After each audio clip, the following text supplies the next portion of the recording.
Welcome to the Soberful podcast. I'm Veronica Valli, and today I am going to be talking about people pleasing and how people pleasing will get you drunk.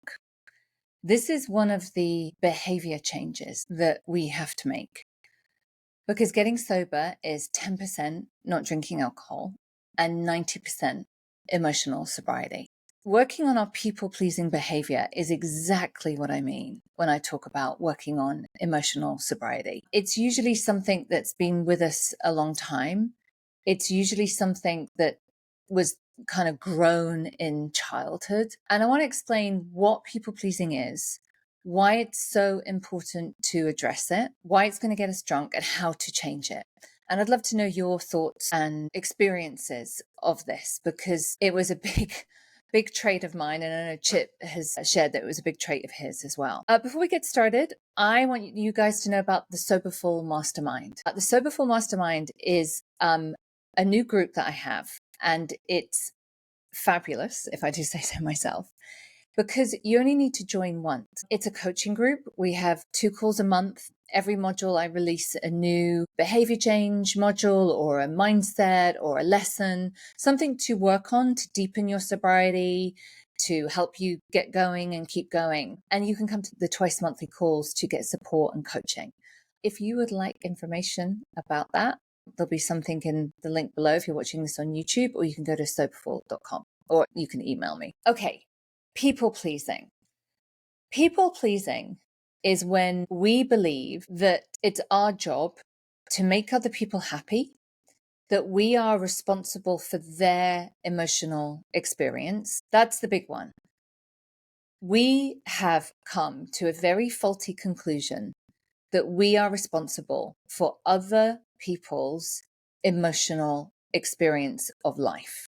So it's up to us to change conditions, circumstances, sort something out, change ourselves for other people to be happy. Now, when I say it like that, I think hopefully it's easy to see how crazy that is. But when you believe it, it influences so much that you do, the actions you take, the choices you make. It really gets into every nook and cranny of your life. And it for certain is one of the root causes of our drinking. Because if you are a people pleaser, if you feel absolutely devastated and upset if you think someone else is upset with you, or if you are trying to get something to work out a certain way so someone else will be happy, you will know this is a really painful way to live. And that's kind of a big part of it. It's just a really painful way to live. It's really hard to live this way. And the reason for that is you'll never make anyone happy. It's like herding cats. No matter what your best efforts, no matter how hard you try, no matter how much effort you put in, people are still not going to be satisfied or happy, or they're still going to find a problem, or something's wrong, or something beyond your control happened and now they're upset, right? So you're in this constant state of tying yourself up like a pretzel, trying to anticipate things, trying to control things that are uncontrollable, also people will be happy. And the reason that we do this is this faulty belief that I will be okay, I will be happy, and I will be okay as long as everybody else is. And it's the wrong way round. And I want to explain how this forms, because it forms in childhood.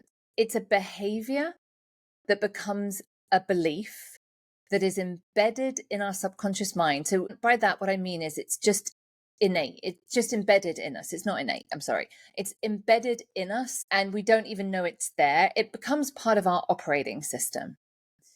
So the reason that this develops in childhood is that usually we had a relationship with an adult who implicitly communicated to us that we are responsible for how they feel. That's quite often a parent, but not always. So when we're children, we don't have critical thinking. We're not able to discern. And we also when we're children, we believe the adults, right? Adults, when you're a child, adults are gods, right? They are in control of everything for us. So by our nature, we want to please them. We want them to be happy and satisfied and all of those things. So this can happen in all kinds of ways. We can have an adult who was manipulative towards us, who withheld emotion, withheld praise, who showed their displeasure towards us if we didn't behave in a certain way, or we didn't do a certain thing, or all kinds of things. And very quickly, we learn like little things that we could do that would make them happy. Maybe it was wearing certain clothes. Maybe it was saying certain things. Maybe it was playing a certain game. The adult would be happy with us, and then we would feel happy because our adult was happy with us, right? And that would feel very good, and we'd like to have these good feelings. And it's very abusive to do this. And I'm going to say, I noticed doing this a couple of times, and I'm sure more than once, with my own children. And I have all of this, awareness and knowledge.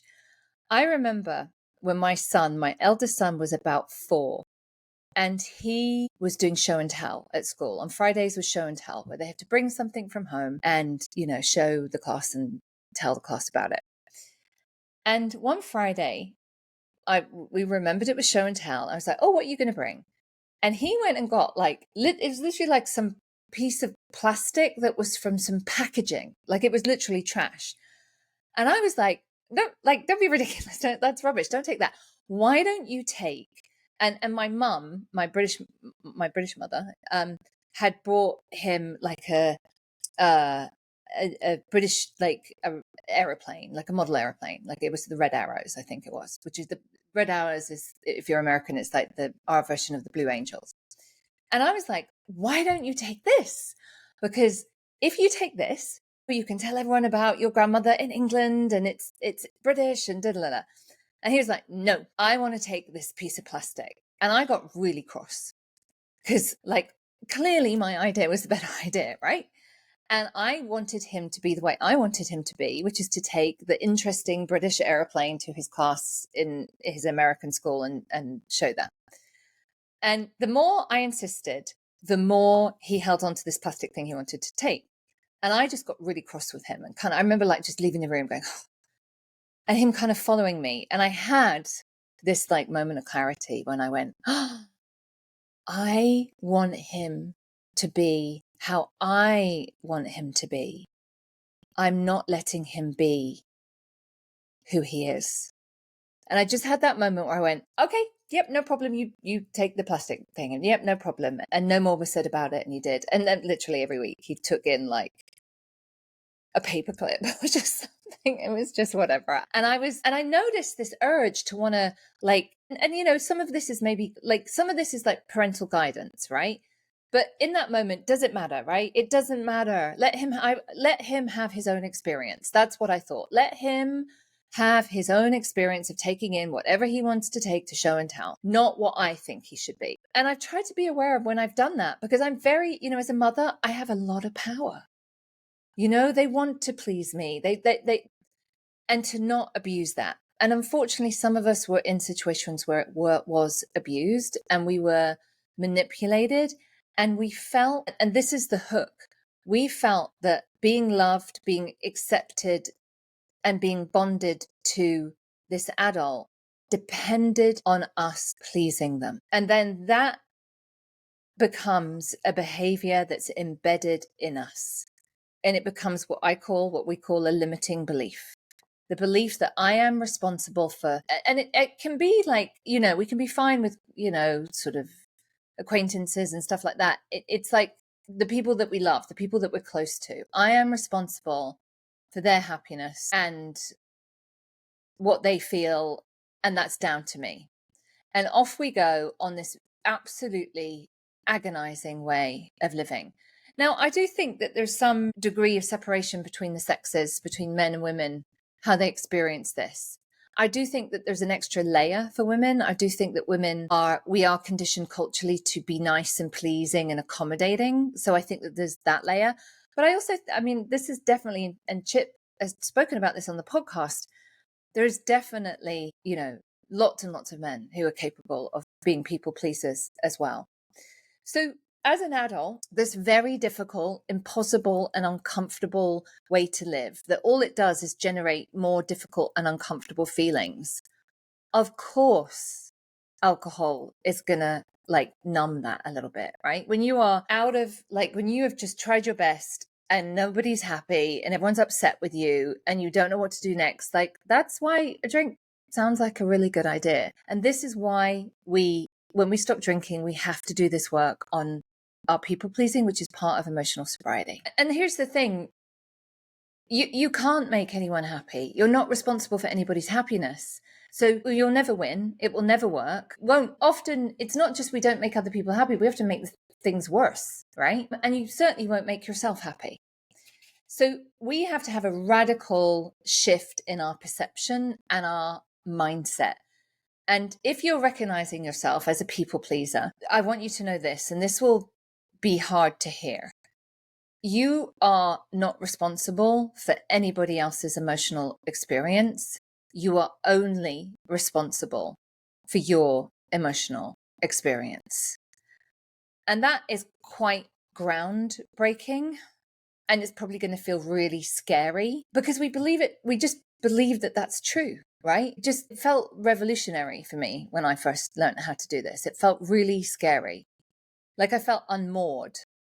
Like I didn't know how to be in the world. And then all these thoughts kind of come in. It's like, well, I don't want to be a bad person. I don't want to be an asshole. I don't want to, that's not what it means. It doesn't, when you become responsible for your emotional experience, when you stay on your side of the street, it doesn't mean you become an asshole and rude and unhelpful to people. It doesn't mean that at all.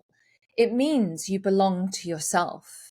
And it means that you have boundaries.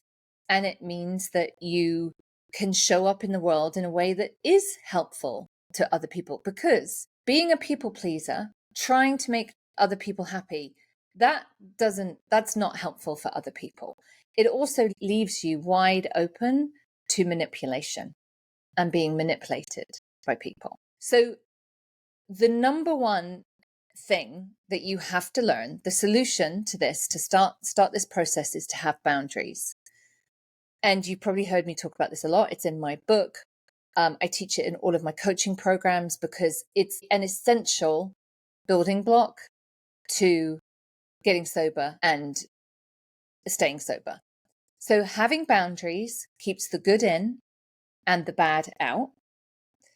It keeps you on your side of the street, taking responsibility for your experience and nobody else's. And it just makes life so much easier to navigate. It's such a relief, but it's a sharp learning curve, right? Let me talk you through this process. It's going to feel really uncomfortable at first. You're going to feel really uncomfortable when you first do this. I felt like my hair was on fire because it was just so opposite to this very ingrained behavior that I had. So the way that I teach boundaries, and I wish I knew where this came from. This is something that has been around in the 12-step fellowships forever. Nobody seems to know who it originated from. So I apologize. I did try and research that. So this is the rule. Say what you mean what you say, don't say it mean. If you follow that rule, it will change your life. It's really simple to understand. Say what you mean. Don't waffle on and a story and spend 10 minutes explaining. Nobody needs that. Just say what you mean. Mean what you say. Let your no mean no and your yes mean yes, because then everybody knows where they stand. And don't say it mean. Just don't be an asshole, right? Because what happens is when we are running on empty, when we are exasperated and overwhelmed and we've tied ourselves up in a pretzel trying to please other people and make other people happy, is eventually we snap, right? We're angry or we're rude or we just that's all we've got left. We don't know how else to. And what we're trying to do in that moment is we're actually trying to have a boundary. We're just doing it very badly because we don't know how. So if you follow those 3 lessons in having a boundary, your life will change. Now, it will be really uncomfortable at first. You won't, it will feel hard. It will feel like your hair's on fire. That's all normal. It's part of the process. That will go. And one of the reasons it feels so uncomfortable is we think that we are bad. We think we're a bad person if someone is displeased or unhappy with us. So if someone asks you to do something like, can you help me with this thing on Friday? And you're like, I'm sorry, I'm tied up on Friday. I've got no spare time. Right? That's having a boundary. Saying what you mean what you say, don't say it mean. Simple, meant it, wasn't rude. But you say that to someone and that person is really disappointed. It's like, because here's the thing, we teach other people how to treat us. They've probably known you for a while and they've known that you always say yes. You always do it. Like you're easy to kind of manipulate into doing whatever that other people want. So this person might be upset or might be angry or might be like, fine, whatever. And that is going to feel really distressing. And you are going to be questioning whether you are a bad person or not. Let me be clear. If you have followed the rule, say what you mean what you say, don't say it mean, then however someone feels about your boundary is their responsibility. It's as simple as that. The more you practice this, the easier it gets. But you are literally completely reframing how you see the world and how you operate in the world. Because I'm going to tell you why this is so important. If you do this, and this is why it matters. When I started practicing having boundaries, keeping on my side of the street, not being responsible for other people's emotional experience, it meant that I could like myself again. And what matters is not whether other people like you, it's whether you like you. You have to sleep in your head tonight. No one else, not the neighbor or the colleague or the friend or the husband or the partner or whoever. You have to sleep in your head tonight, which means I don't want to be going over conversations or worrying about what I said or didn't say, or how am I going to get out of this or not get out of that, or which is how it used to be, right? Your head is just full of these conversations and scenarios and worry. That's why you want an escape from it. That's why you want to drink, because you want to escape all of that. So alcohol's not the solution. What we want to do is create a life that we don't want to escape from, which means we have to show up differently. We have to do it differently. We have to say it differently. You know, the other thing is, you don't know what other people think about you. You have no idea. We have no idea what other people think about us. We're just projecting our own limiting beliefs and our own low self-esteem onto other people because we don't know what they're thinking. And I'm going to tell you, here's the good news. Nobody's thinking about you. We're all self-obsessed with ourselves. Nobody has time to think about you because they're obsessing about themselves and what they want and how they feel. So don't spend time worrying about what other people may be thinking or feeling about you, because they're not. They're just not. When you untangle yourself from being a people pleaser, when you become responsible for your own emotional experience, which means if I'm responsible for my own emotional experience, it means I have to behave and say things that are in alignment with my integrity, right? When I was a people pleaser, I was a very fake person. I pretended to like people I didn't really care for that much. I said things I didn't believe in. I said things I didn't mean. I said I'd do things I had no intention of doing. I just became like a flaky, false person. And you know what? I didn't like myself. I didn't like that I behaved that way. And I'm sure you don't either. And when we don't like ourselves, that's just fuel for the engine for drinking. So this behavior takes time to change. It's not going to be like you're just going to decide to do it today and tomorrow you don't do it anymore. It takes trial and error, and it takes practice. Like, you've got to manage your own feelings. You've got to practice saying things differently.